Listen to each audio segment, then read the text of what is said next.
Hello everybody. Welcome to this Edinburgh Hustings on Human Rights. We are the Edinburgh Central Amnesty Group. We are local volunteers who have an interest in human rights issues.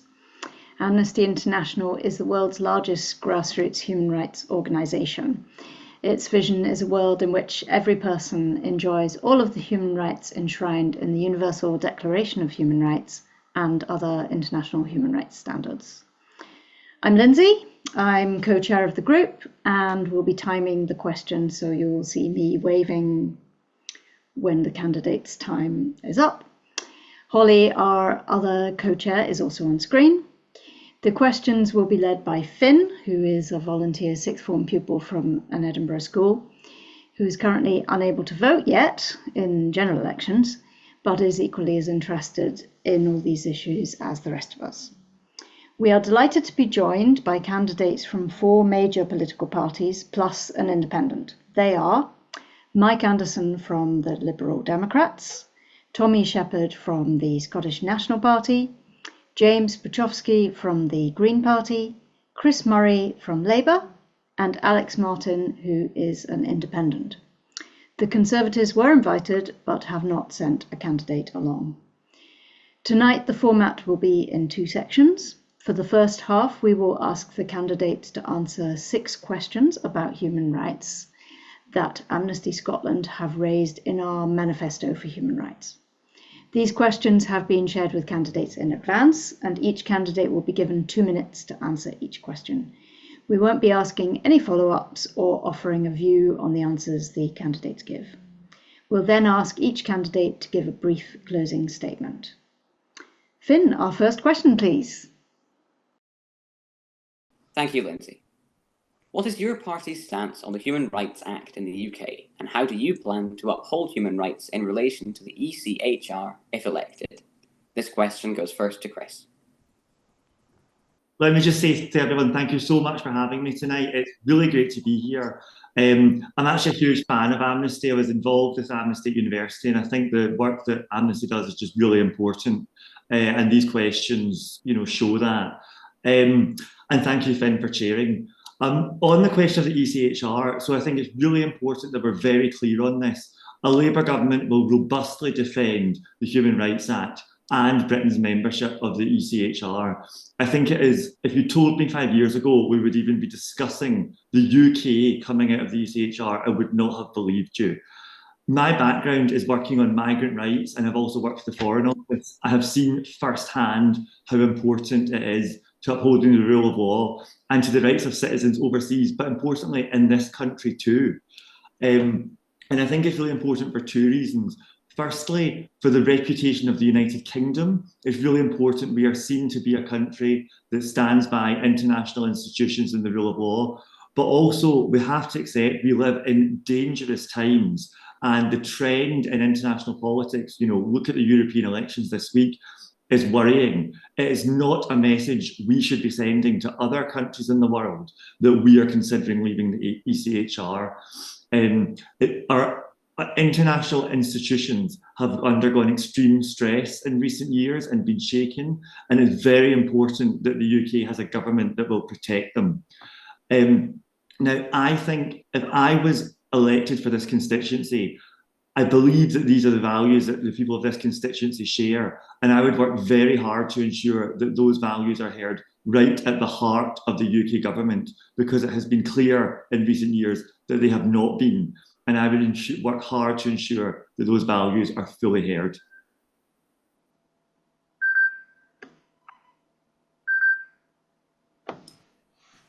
Thank you, Chris. Alex, the same question.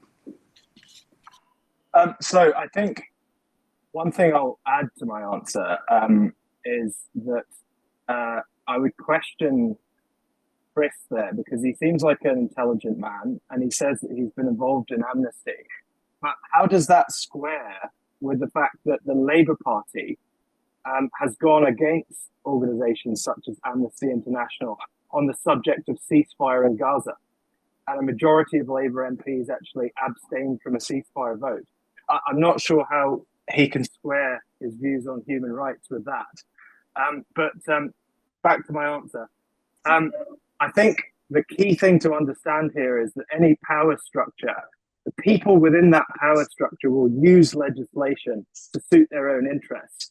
And there comes a time when we have to stand up for our rights. And that's why, as an independent politician, I'll be supporting people's right to direct action and even non-violent civil disobedience, because I believe that's sometimes what it takes to maintain our human rights here and around the world.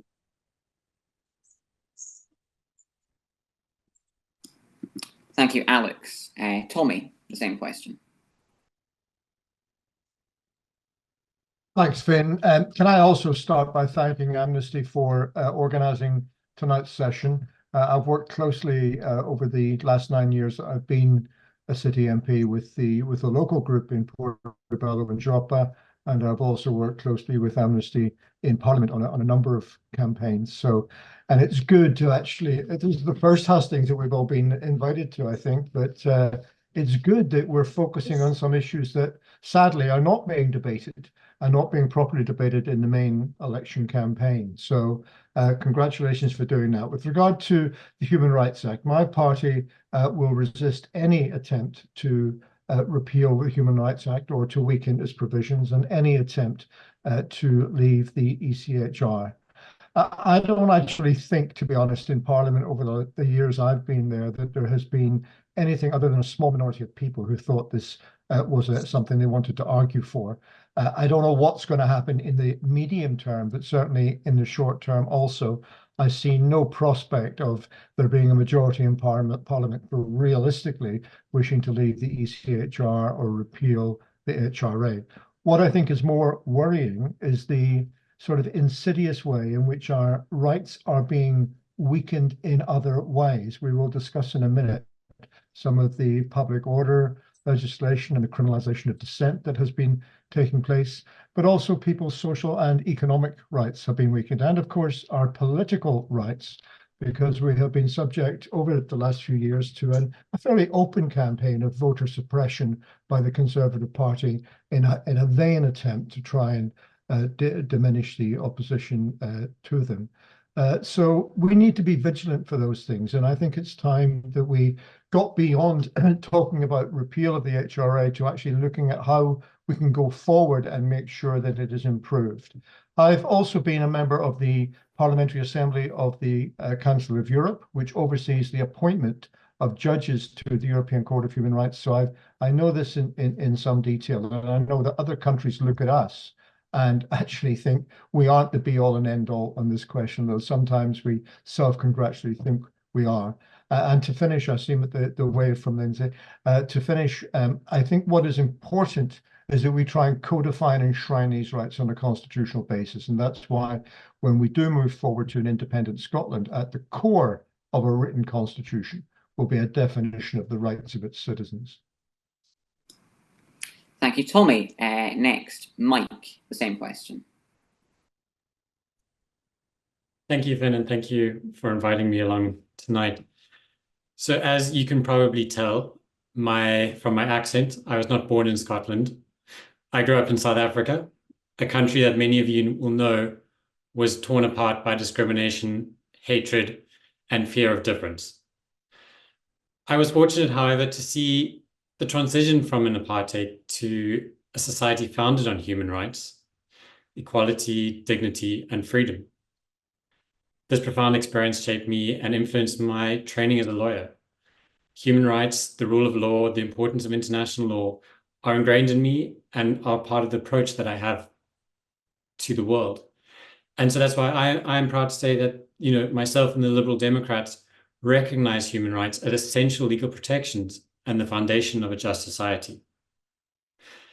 I'm actually quite confused, to be honest, by the question around why we are even doubting the Human Rights Act or the ECHR.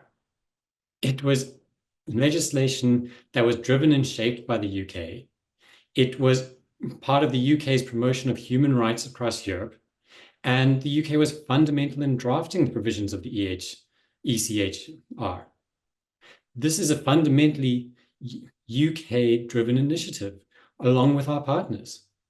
So is the fight against the ECHR not a fight against the very values and ideals that the UK stood and fought for. So I will, as the candidate for Edinburgh North and Leith, and as well as the Liberal Democrats, we will oppose weakening any of these protections and any attempts to weaken the protections, and we will stand up for the Human Rights Act and remaining a member of the European Convention on Human Rights. Thank you, Mike. And finally, James, the same question. Hi there. Thank you very much once again for the opportunity to speak to you all this evening. And thank you also to the organisers. This is also my first hustings of the campaign so far, so I've been looking forward to this. The position of the Scottish Green Party is basically that leaving the ECHR, as some people would like to do, really does threaten a wide range of fundamental rights. And it's a shame in a way, because a lot of the rights and protections are still in the hands, of course, of the UK government. And at the moment, of course, I'm sure you can imagine a lot of us on the pro-independence side would want to see, as Tommy referred to, would be to eventually see these kind of fundamental human rights codified in a constitution. And whilst I am pleased to hear from Labour that there are no plans to follow what some people in the Conservative Party would like to do if they get into government, I think for me, it's really important that we have these rights enshrined in law and not at the whim of a parliamentary majority at any given time. On the topic of the Human Rights Act, we want to obviously protect it. It's essential in supporting all of our rights and also the ones that protect the most vulnerable. So I think whoever gets into government, although it's pretty likely we know what's going to be happening on the 5th of July, we need to make sure the Human Rights Act is preserved and also extended, and that rights continue to be protected by the ECHR in any way possible. And of course, the Scottish Green Party believe that if should Scotland one day become an independent country, that the jurisdiction of the European Court of Human Rights will basically be part of our written constitution. So there you go. Thank you. In the lead up to Edinburgh Pride, in a period of time when LGBTI+ rights have been under sustained attack, what would you say to voters who are concerned about legislation targeting LGBTI+ people, particularly transgender people, and how would you, if elected, plan to challenge this discrimination? Mike, as a LibDem MP, how would you approach this issue? Thank you, Finn. Well, on the 22nd of January, I will be at Pride. I will be marching at Pride along with fellow Lib Dems, my LGBTQI+ friends, allies, and my husband. And the reason that I'm doing this is because I think we need to recognize the hard-fought rights that we have, and we need to also be the voice of those that do not feel they have a voice. So I do see that rights are under attack. And this is something that is most felt by people in the trans in the trans community. And, you know, unfortunately, whatever the best intentions were of the SNP to support this vulnerable minority, all that we have seen is that this has become a more and more heated topic, which is actually hurting the very people that they were trying to protect. We need to depoliticize this issue, and we need to take the heat out of the issue. We, as the Lib Dems and myself, are strong supporters of the Gender Recognition Reform Bill, and we are in opposition to Section 35 action. So we would ensure that legal recognition without unnecessary boundaries is there for trans people. We would take a firm stand against legislation or rhetoric targeting LGBTQI+ individuals, and we would promote understanding and acceptance through inclusive policies and public education. And also, to make it clear on two other points, is that we would immediately take action to ban harmful and outdated practices like conversion therapy, and we provide better treatment for LGBTIQ+ asylum seekers. Thank you. Thank you, Mike. Chris, as a Labour MP, how would you approach this issue? Thank you. Well, firstly, I want to say I'm really looking forward to Pride. It's best month of the year. Unfortunately, it falls during the election. I have to say the debate around gender I have found very distressing over the last couple of years. You know, I myself grew up in Scotland as gay when the Section 28 debate was taking place, and it brought back a lot of memories from that time. And I think it's really important that we understand that the tone of a public debate really matters, especially to young people who are having to listen to it and can't participate and have to just deal with it. And we do have to be clear that hate and homophobia and transphobia are real and they're present in our society, and there's evidence that they're rising. And I think we have to be honest about what's happened over the last couple of years on this debate in Scotland. It's been pretty badly handled by both parties of government, both in Westminster and in Holyrood.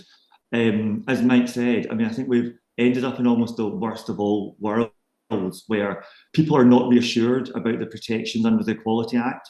And I myself worked for Harriet Harman in the last Labour government when we passed the Equality Act.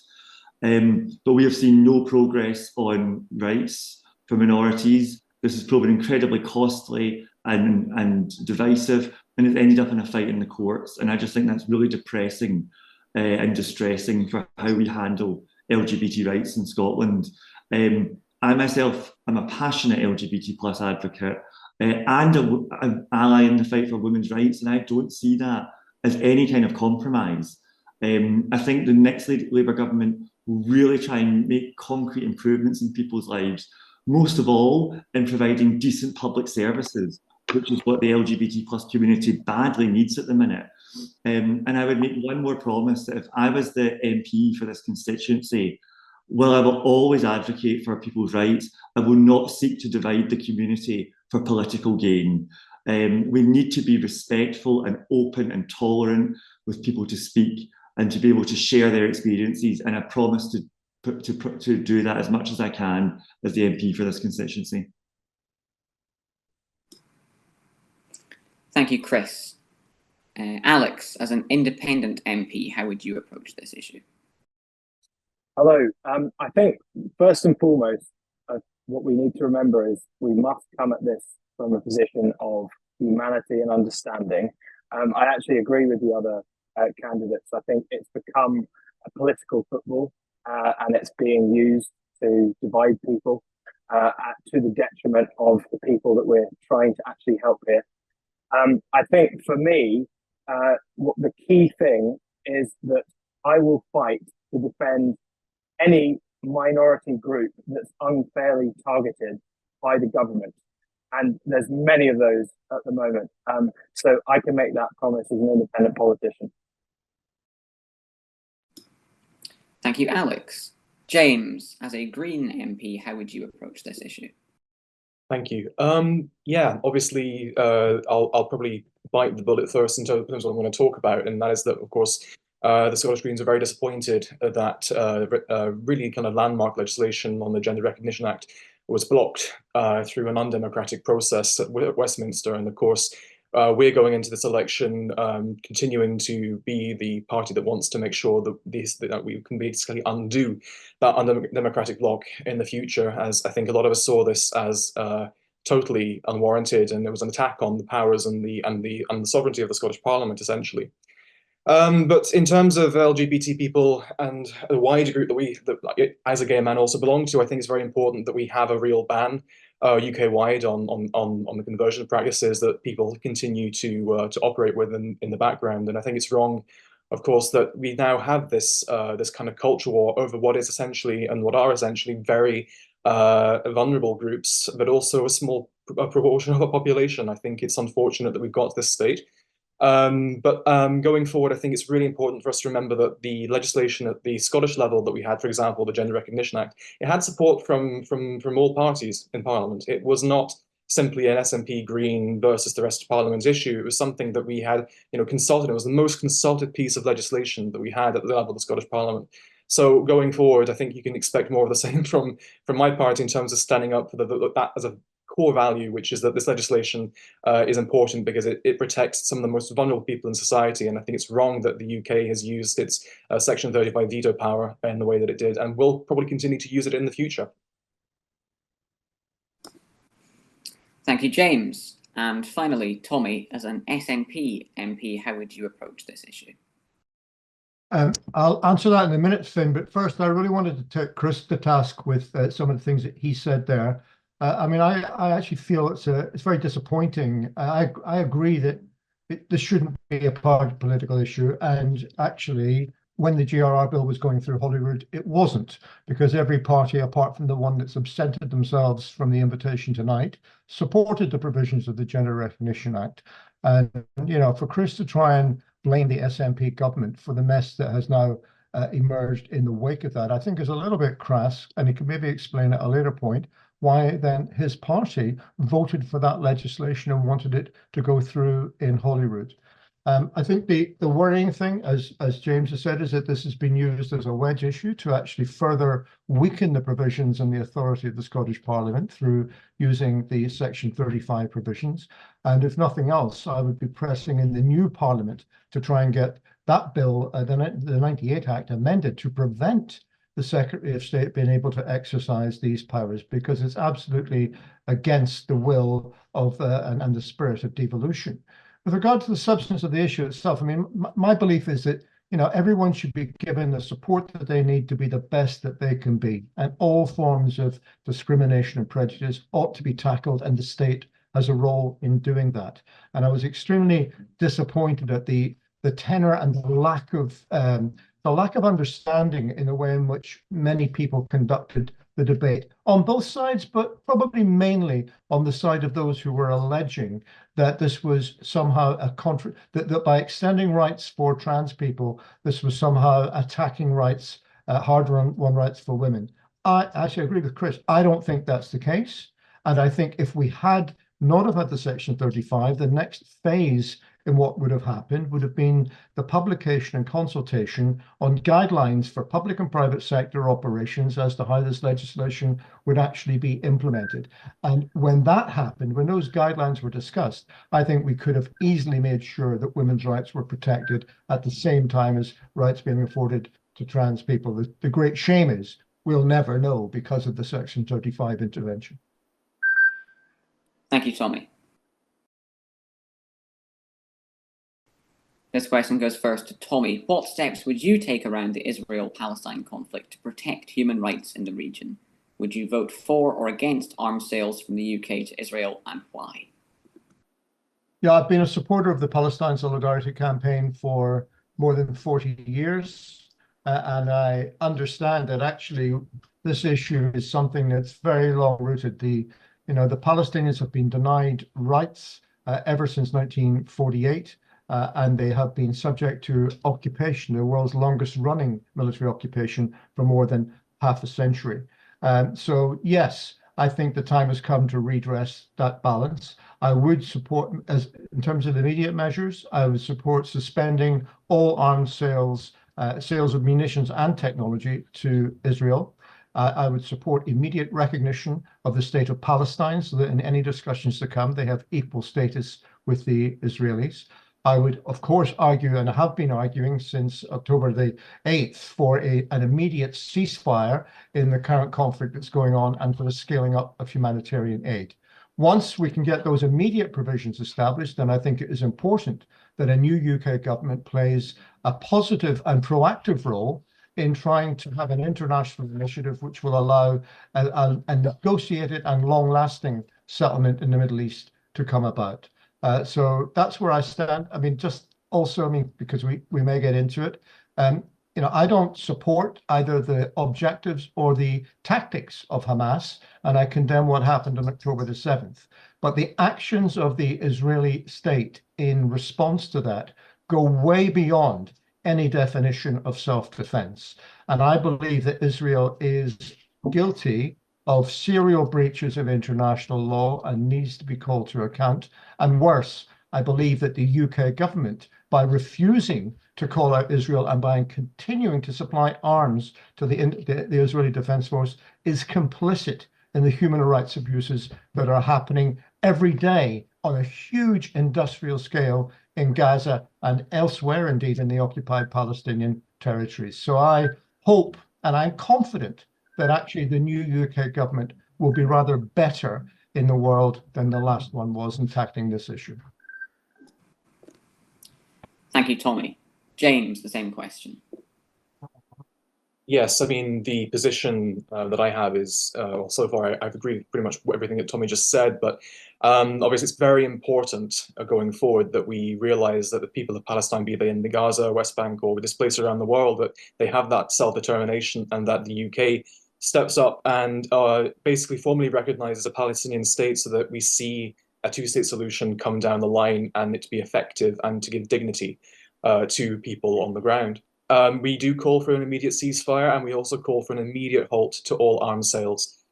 What's quite concerning is that the ongoing conflict, although it has been going on since 1948, but the events since October 7th have given license to some people in the real extreme parts of Israeli society to continue building settlements in the West Bank, which are illegal under international law.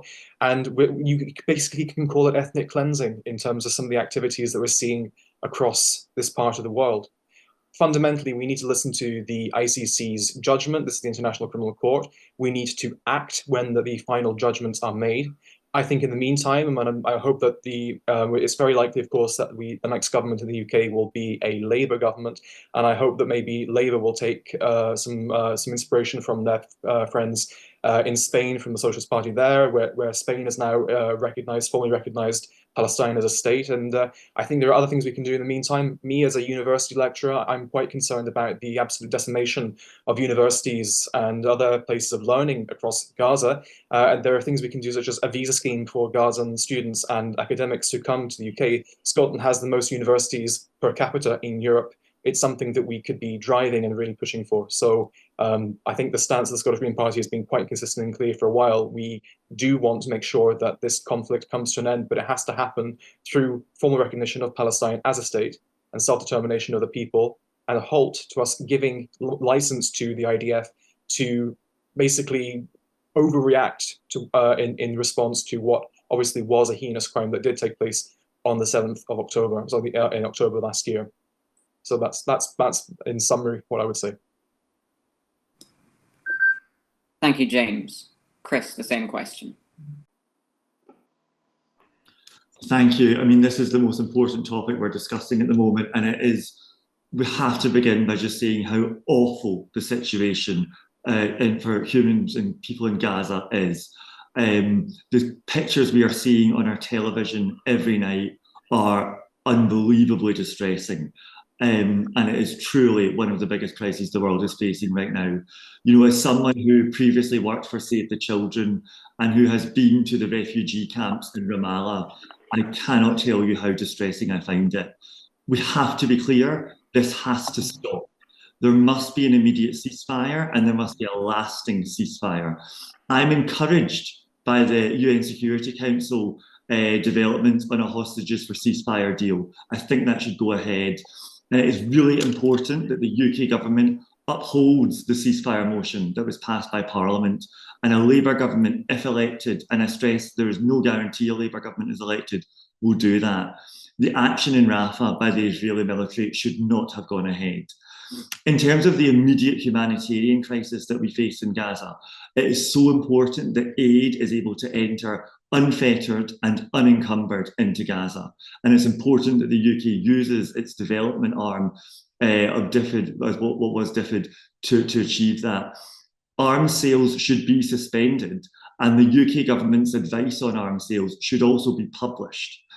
It is also, as other speakers have alluded to, imperative that International Court of Justice rulings and International Criminal Court arrest warrants are upheld, that there is funding for UNWRA, and it is important that the remaining hostages are released.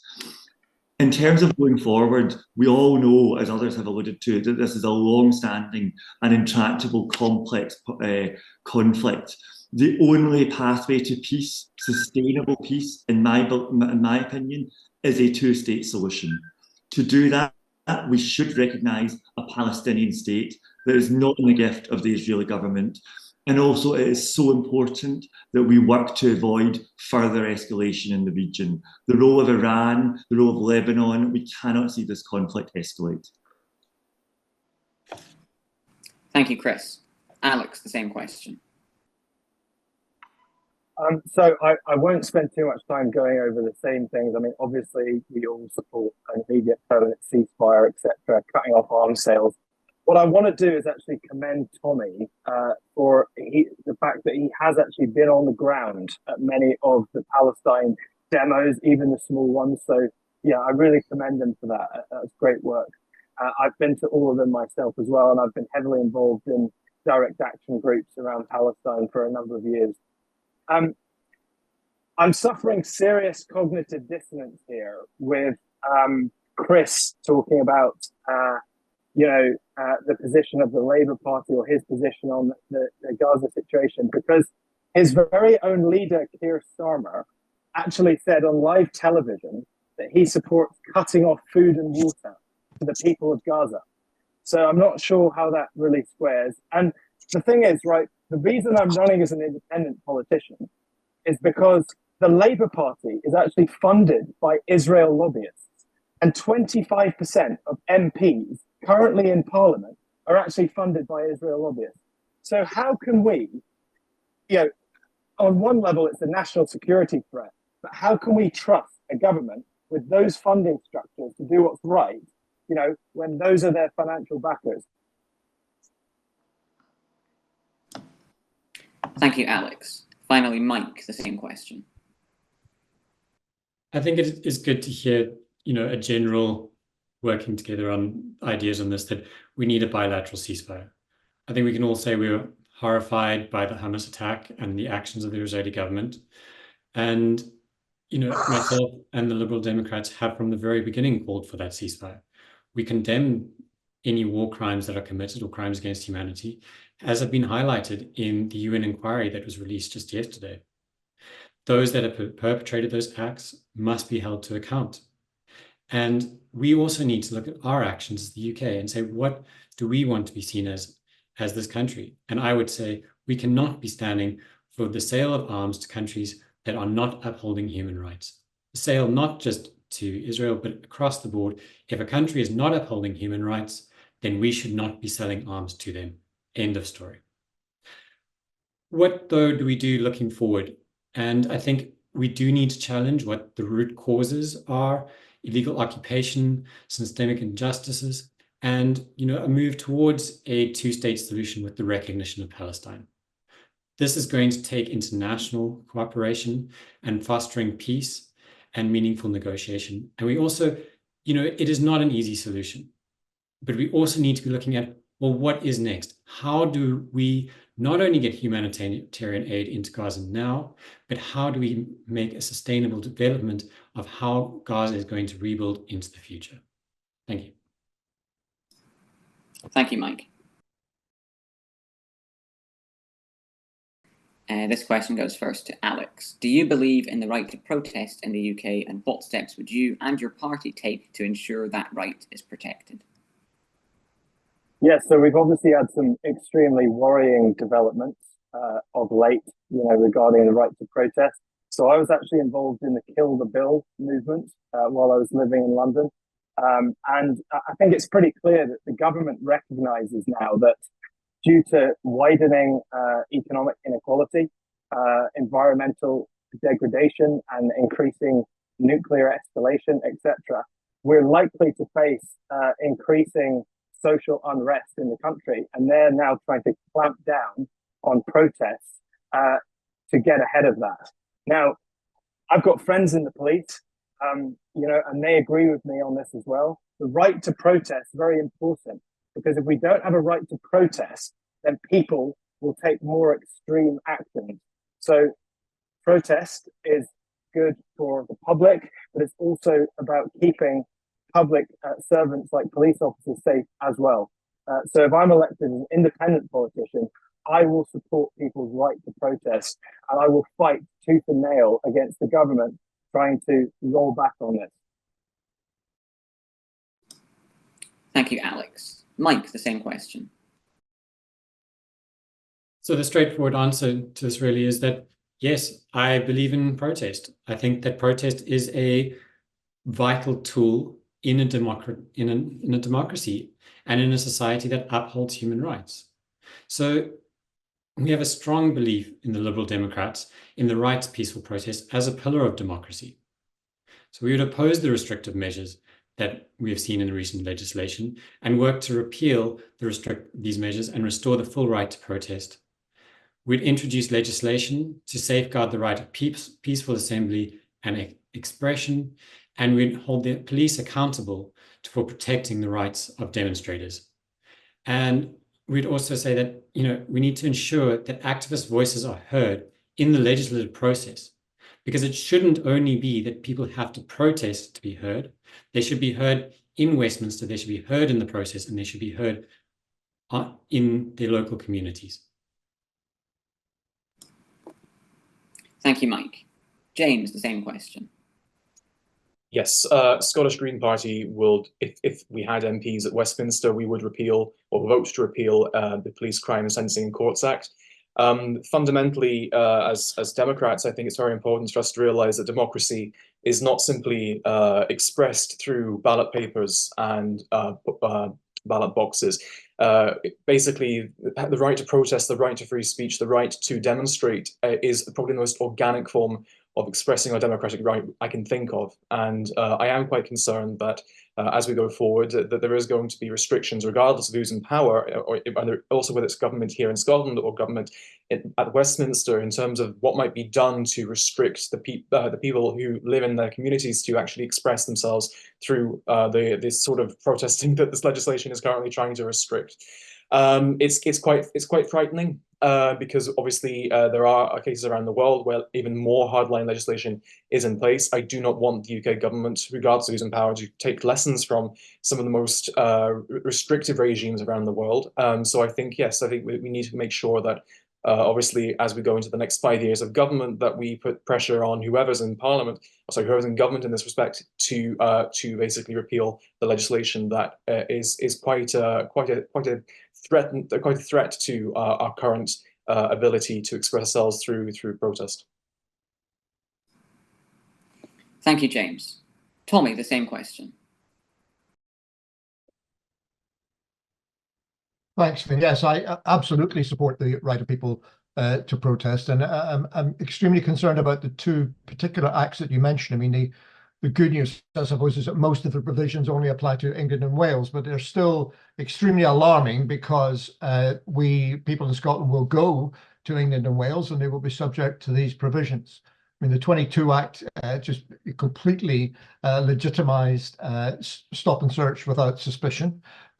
It also gave the police the ability to control protests and to direct protests, not on the basis of whether or not they suspected that the law might be broken, but on whether or not a public nuisance would be caused.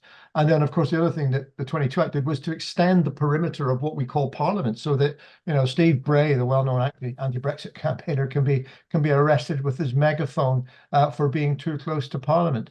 And then the 23 Act was probably even worse, because it contained a number of provisions that they couldn't get through in the 22 Act, such as banning specific individuals from protests, and having these offences of locking on and tunnelling and all the rest of it. And probably the most insidious one, of the idea of going equipped to take part in these protests, so you can be arrested now for having some super glue about your person. I mean, that is the extent of the law in England and Wales now, and it's extremely worrying. And if you had a government and a police force that wanted to operate and act within that, the consequences for individuals would be extremely alarming indeed. So yes, I support absolutely the right to protest. And I think we have to be clear here. I don't support protests causing harm or injury or detriment to any other individual.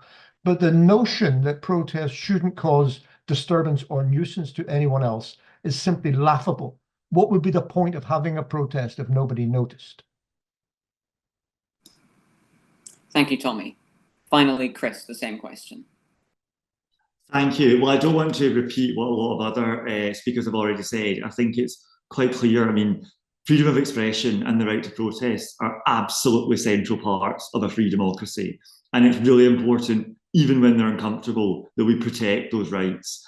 even when we disagree with either the objective or some of the methodologies, as long as they are within the law and sort of aren't causing harm to people. I want to focus on actually 2 points that haven't really been addressed. So first of all, I think one of the most insidious and dangerous parts about the trend we have seen from the Conservative government is the differential impact their legislation has on minorities.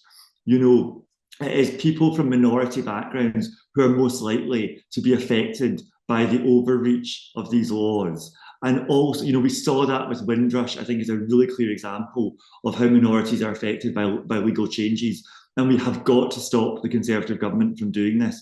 And also that in turn undermines community cohesion and raises the temperature in our communities, leading to further destruction. We need to not have that. Now, my argument here in this election is not just that I want to oppose Conservative legislation, it's that I want to replace the Conservatives as the party of government. And only a Labour Party can kick the Tories out of Downing Street and put an end to this kind of really nefarious legislation that we've been seeing from them. Thank you, Chris. During a climate emergency, how do you plan to support the UK in moving towards renewable energy and transitioning away from fossil fuel dependence? This question goes first to James. As a Green MP, how would you tackle this issue? Thank you. Well, I'm sure you can imagine the Scottish Green Party has some ideas about the transition and green politics in general. Fundamentally, we do need to keep to our commitments to phase out fossil fuels and to electrify our grid. We do not support the, first of all, we need to drop the offshore petroleum licensing bill.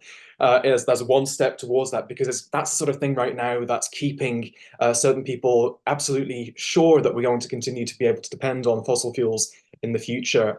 We need to prohibit new licenses for oil and gas. We need to end subsidies and tax breaks that are supporting currently the fossil fuel industry. For example, Rosebank, this oil field off the coast of Scotland right now, if it all goes ahead and we have this operating, that generates the emissions of the 28 lowest income countries in the world combined.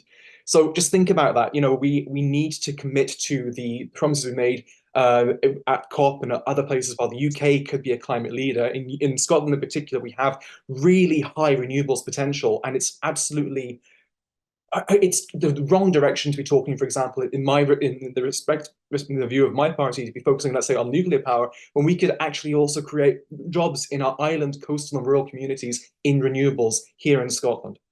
We need to nationalise the grid. We do need to also invest in storage. We currently also want to see £500 million invested in offshore renewables going forward. We've actually sat down and we've got these things in place. It needs to be done. And there are other things as well that will incentivize the economy to be working alongside our renewables plans. For example, we need to have a frequent flyer levy. We need to tax private jets. We need to ban short-haul flights. These are the things that are going to basically then urge private interests to move along with our transition plans. And I think ultimately I see this as an exciting opportunity to see the change, to see a diversification of jobs, and hopefully to see us meet our climate targets, not just by ourselves, but with our international partners.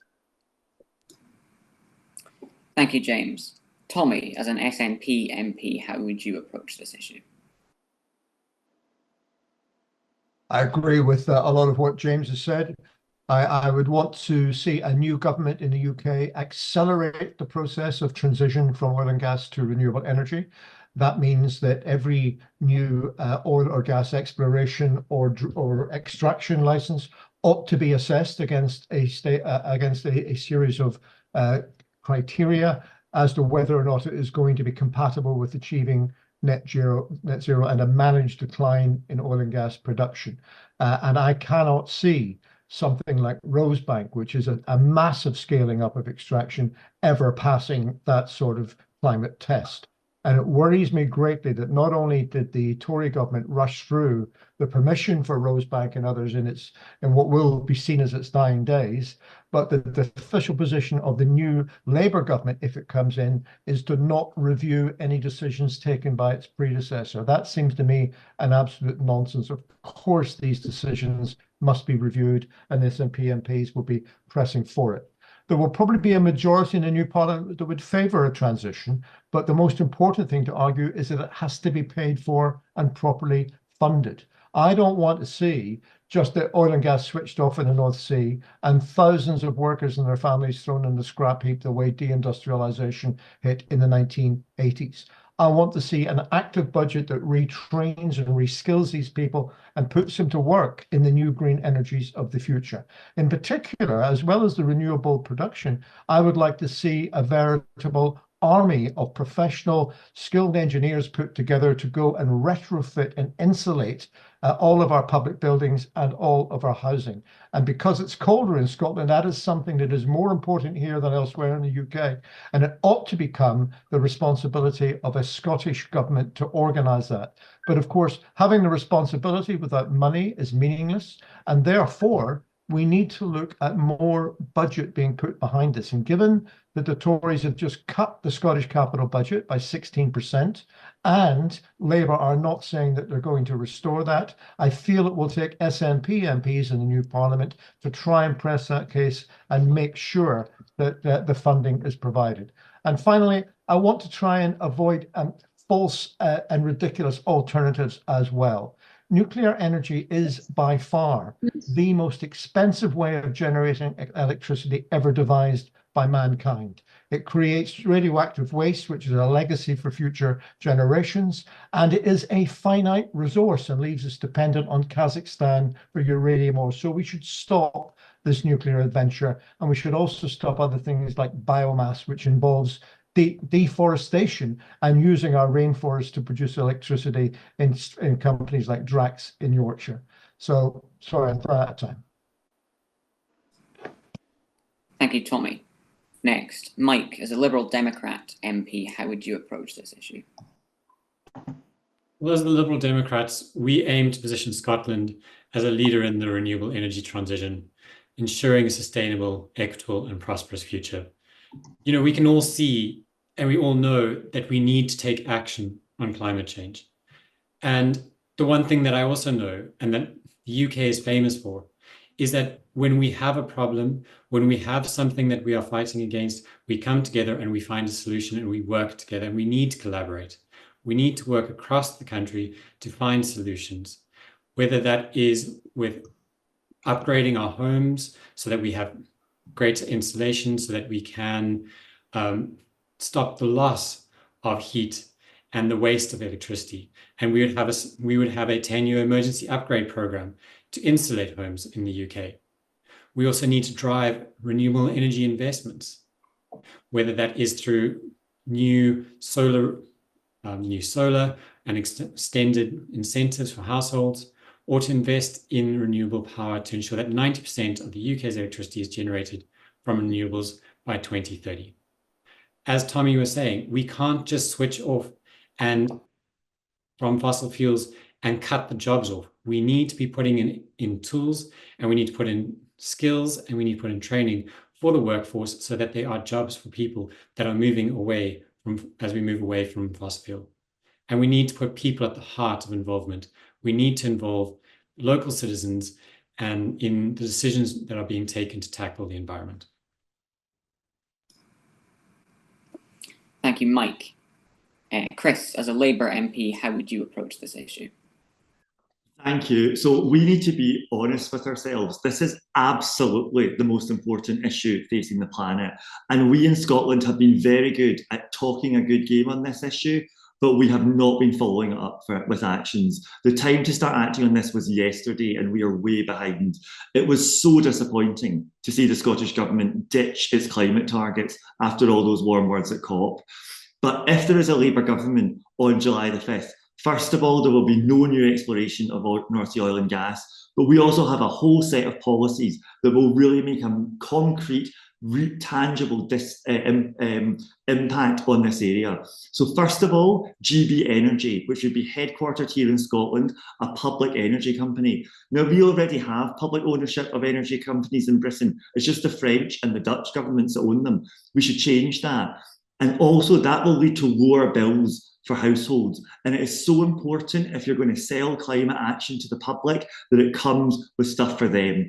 And we will finance that through a windfall tax on the oil and gas giants, which the SNP and the Tories oppose. We also have our Green Prosperity Plan, which I actually think could be really transformative for Edinburgh. That's how we get the investment to then turbocharge the growth that accelerates the transition to net zero.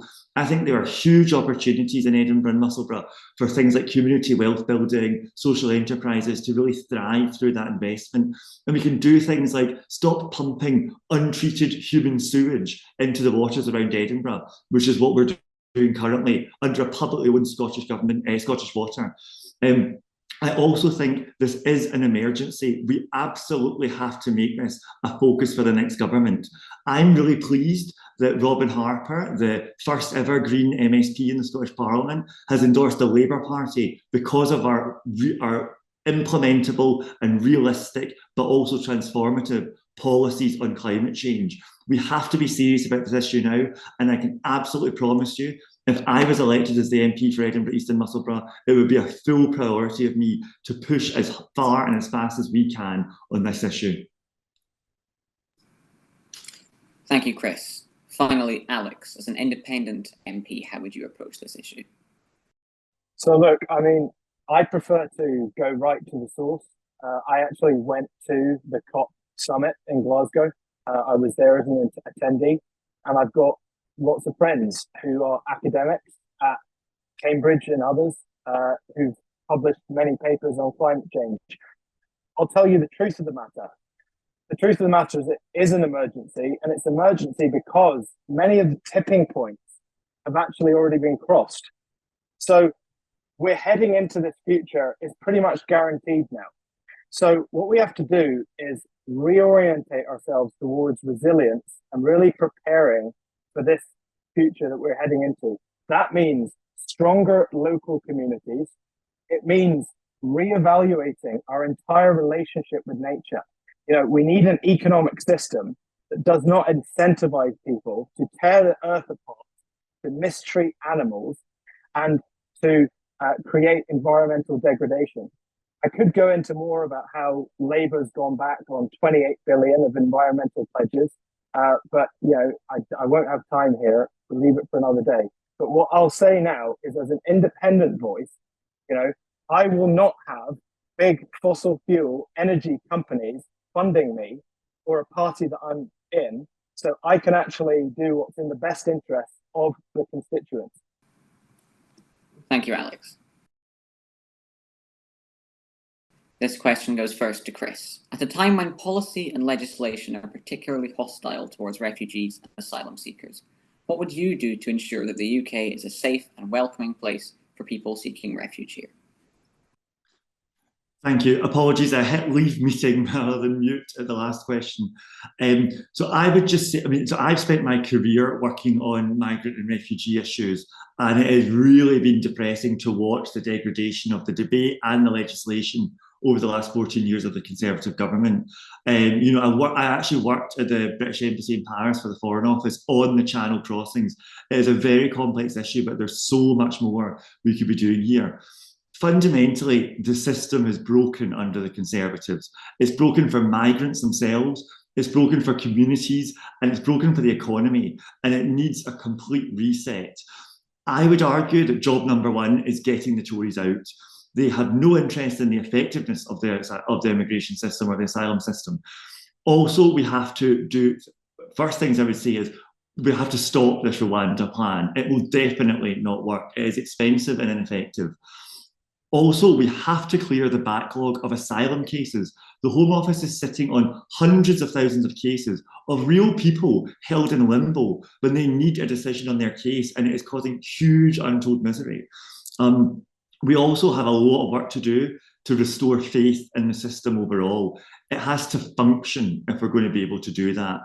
The public have a right to expect a functioning immigration and asylum system, and currently that the evidence for that is scarce.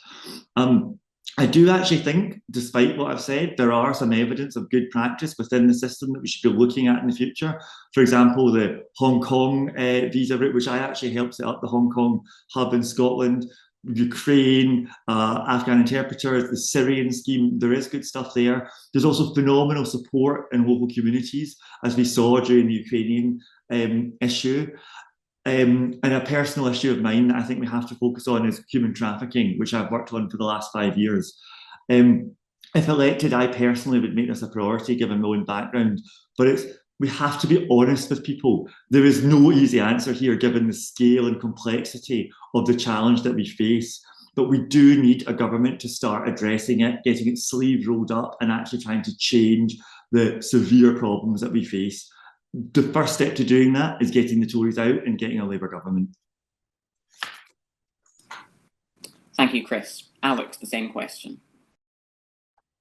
So I'm actually part of the Edinburgh anti-raids group, and I just want to, say what great work they've been doing. That's the key really, is if one of these immigration raids takes place and it's, not properly being handled, we need to get people involved.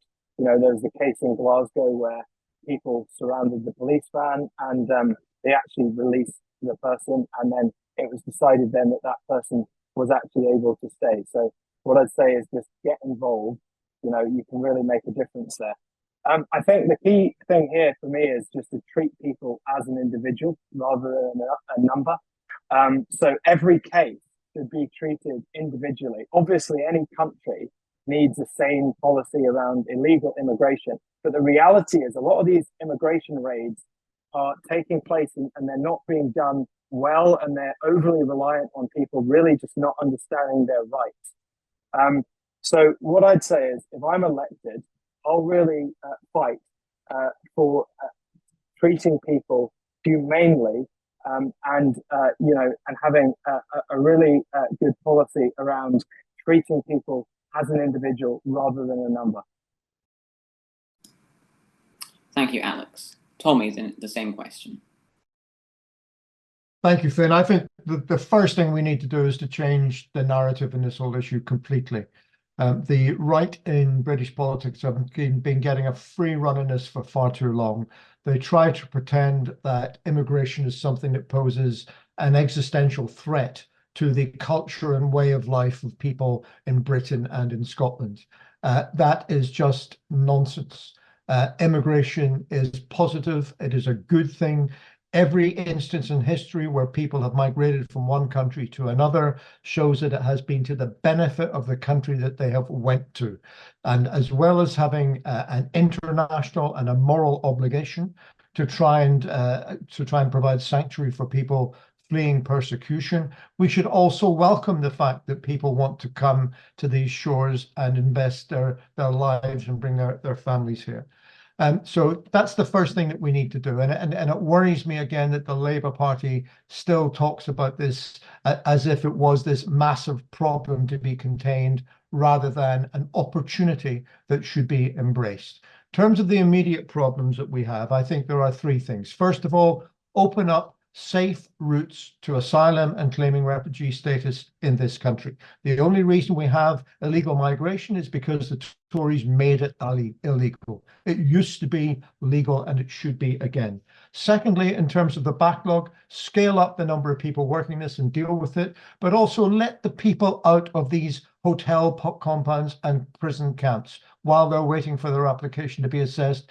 Give them the right to work in this country on a temporary visa so that they can pay their way and they can pay their taxes rather than being housed in these awful encampments that they are now being put up in. If we did that, then we might have the possibility of getting back our reputation as being a civilized country in the eyes of others. Thank you, Tommy. Mike, the same question. So obviously this is something that is close to me as I am an immigrant. And I'm eternally thankful for being taken in and welcomed in by so many people in Edinburgh. I am not, however, a refugee or an asylum seeker. I am someone that arrived by legal means, but that means that I do not have any more dignity than people that are seeking refugee or asylum status.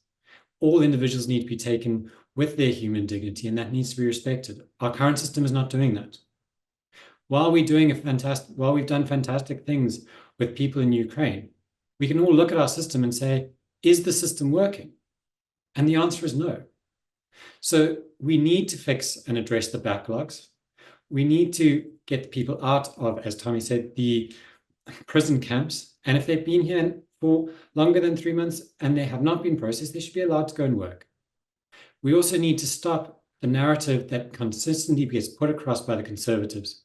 And it breaks my heart when I am on a door and someone says to me, oh, but it's fine, you're the right type of immigrant. That is denying people their human dignity, and we need to change that narrative. We need a change, and we need hope for a better system. Thank you, Mike. Finally, James, the same question.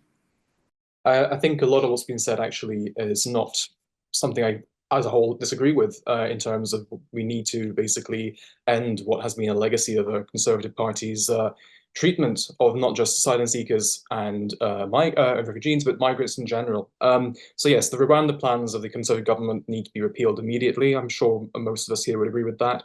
But there are things that we can do to support people who are here. Obviously, safe routes are needed, but for those who are currently being processed, we need, for example, to give them the right to work. We also need to make sure that we can increase universal credit payments for those who are receiving them, because unfortunately, it's not a lot of money to live on, and it's not necessarily the most quality of life that you can really achieve. We also need to close the detention centres that are currently being run for profit.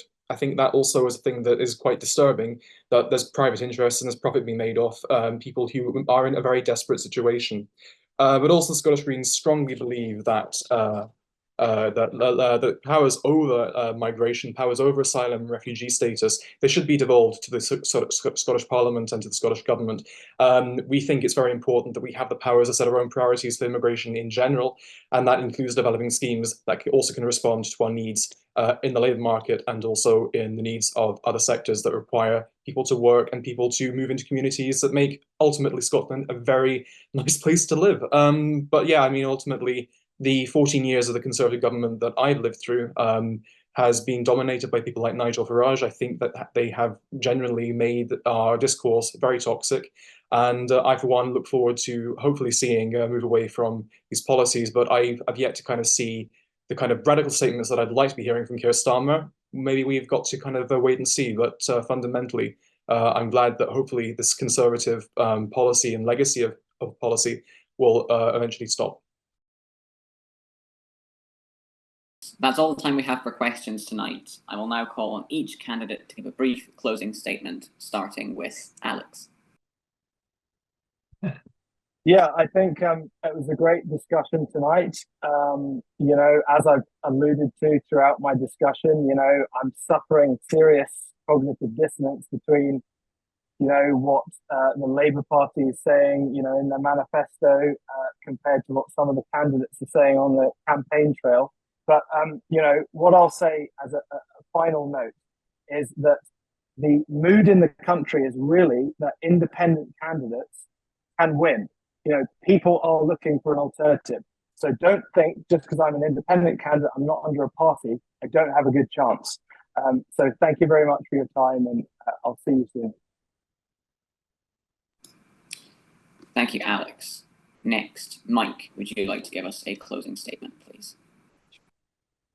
I think it's clear that Scotland and the UK are at a crossroads.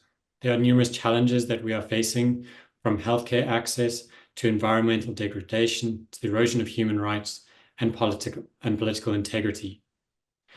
Yet in the face of these challenges, there is hope. And actually, the parts that we agreed on tonight are part of that hope. So, you know, we really need to be working towards this change and a renewed commitment to our core values. We need to get back to what are our values as the United Kingdom, and we need to be pursuing those. And I stand before you as a candidate who will continue to fight for human rights and uphold the principles of justice and equality. These values guide my approach in every issue that I will face. We Scottish Liberal Democrats are committed to restoring faith in politics and rebuilding the trust within Europe. We will fight for access to healthcare, and ensuring everyone can see a GP, a dentist, when they need. We will stop sewage being dumped in our rivers, and we'll take bold action against the climate emergency. Our commitment to human rights is unwavering. When we say we stand for international law, we mean it and we will act on it. And we will ensure that the UK remains a proud member of the European Convention on Human Rights. The government ministers in London and Edinburgh have been in power too long, and they are breaking rules and losing sight of the fact that they represent us, the people, not their own interests or the interests of political parties. So I ask you to back the Liberal Democrats in a fair deal for yourself, your family, and the people of Scotland. Thank you, Mike. James, would you like to deliver your closing statement, please? Thank you once again for the opportunity to speak and contribute to tonight's discussion.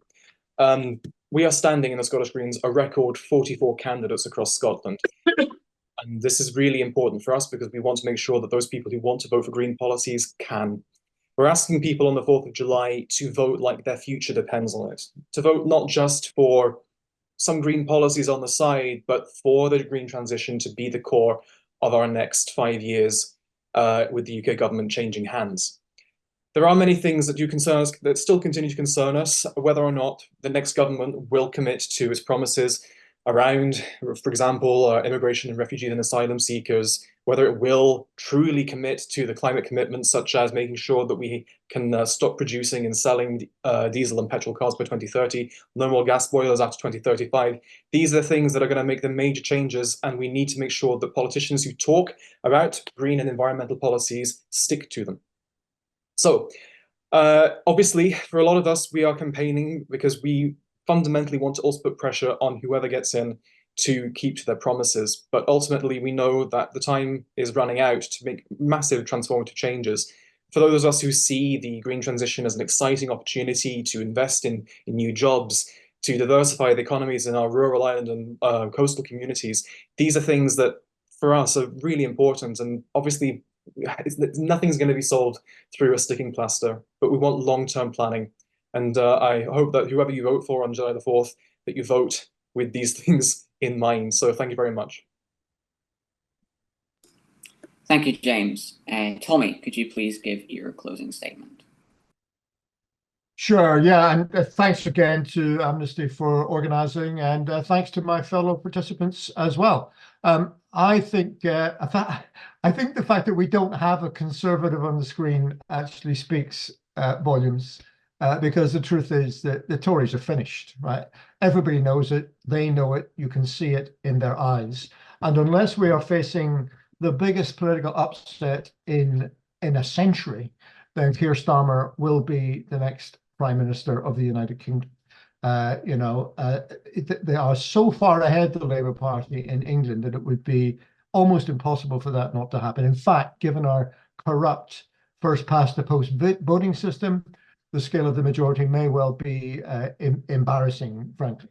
The big question for all of us is, will that actually make any difference to people's lives and to what Britain does in the world? And I think it might, but it will make a lot more difference if there are people with independent voices in there pushing them to be more different from the Tories. Because a Labour government that simply says it's going to inherit the Tory spending plans, it's not going to tax the wealthier who might be able to afford it, it's not going to call for the support for the Palestinians and recognition of Palestine. It's not going to even discuss Brexit. It's not going to get a cigarette paper between them on rearmament with nuclear weapons. Then that's not really going to end up that much of a change, and that will create a very bitter legacy. So in order to make sure that the Labour government is different, Scotland needs to realise that Keir Starmer doesn't need our votes in order to become Prime Minister. So the question for us is, who is going to represent our interests? Who's going to push Labour to be different? And who is going to advocate for people in this country having the choice to be able to run their own affairs and not able to get rid of a Tory government just once, but to get rid of a Tory government forever? That is what the SNP offers, and that's why you should vote SNP on the 4th of July. Thank you, Tommy. Finally, Chris, would you like to give us your closing statement, please?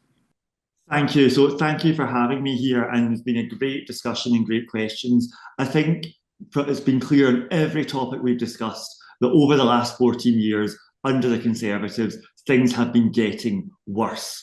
But it's not just the topics we've been talking about, it's also things like the cost of living that's crucifying families, the appalling waits in the NHS, and the climate crisis that we have got to get serious about. It's also the fact that 1 in 5 children in Edinburgh is currently living in poverty. On so many issues, it is time to turn the page, and it is time for change.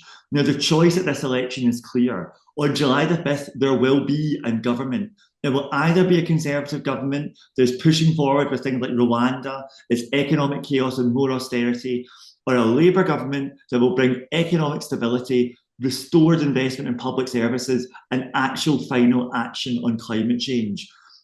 Now, my promise is that if you have a Labour MP, you will have a voice at the heart of that government. You will be the vote that tips Labour into power and puts the Tories out of office. There is no point in just sending a message only to find that there is a Conservative government, and you cannot send a Labour government. Now, we talk about, Tommy mentioned political upset of the century if Labour loses. I have to say, I feel like I've lived through a lot of political upsets of the century. Do not ever let anyone tell you your vote doesn't matter, or that your vote will not be the change that this country needs. This is not about the final destination for Scotland. This is about how we run ourselves as a country for the next 5 years, whether we can focus on human rights, whether we can reform the immigration system and help asylum seekers and change the cruelties in that, whether we can deal with waiting lists in the health service and the care service. We need to move on from the scandal, chaos and incompetence that we have known in Scotland for too long, and vote for change with the Labour government on the 4th of July. Thank you, Chris. Thanks so much, everybody. I just want to thank particularly all the candidates for joining us this evening, giving thought to our questions. I hope this has helped everyone in making their voting decisions, particularly considering vital current human rights issues, which will be so important for whichever government is formed when the election's over. Thank you so much for everyone who's come along tonight and helped organise, and for Finn for facilitating. Have a great evening, everyone. Thank you so much. Bye. Bye. If you'd like to be involved or want to find out more, we meet here on the second Monday of every month at the Cranny at 9 Cranston Street. If you find it easier, you can always join us through Zoom. To keep up to date with what we're doing, our Facebook page here. We'll see you soon.